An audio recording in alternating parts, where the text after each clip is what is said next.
रक्तस्राव होणाऱ्या रुग्णावर 5.5 तास दीनानाथ मंगेशकर रुग्णालयामध्ये उपचार नाहीत. गर्भवती ईश्वरी भिसेच्या मृत्यूला रुग्णालयच दोषी. राज्य सरकारच्या समितीच्या अहवालातून आरोप. गर्भवती मृत्यू प्रकरणामध्ये दीनानाथ मंगेशकर रुग्णालयानं पत्रकार परिषद गुंडाळली. पत्रकार प्रश्न विचारत असतानाच संचालक डॉक्टर धनंजय केळकर निघून गेले. डॉक्टरांनी डिपॉझिट मागण्याची पद्धत आमच्या रुग्णालयामध्ये नाही. मात्र त्या दिवशी डॉक्टरांच्या मनामध्ये काय आलं आणि त्यांनी 10 लाख डिपॉझिट नमूद केलं. मंगेशकर रुग्णालयाचे डीन डॉक्टर धनंजय केळकरांचं उत्तर.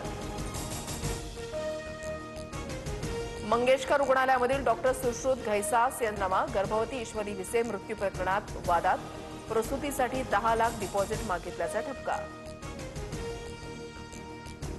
मंगेशकर हॉस्पिटलकडून सोशल मीडियावर आमची चुकीची माहिती पोस्ट. डॉक्टर घैसास यांच्यावर कारवाई करा. भिसे कुटुंबियांची रुपाली चाकणकरांकडे मागणी. दीनानाथ मंगेशकर रुग्णालयाच्या मगरुरी आणि हलगर्जीपणामुळे गर्भवती महिलेचा मृत्यू. रुग्णासमोरच 10 लाखांची मागणी करण्यात आली.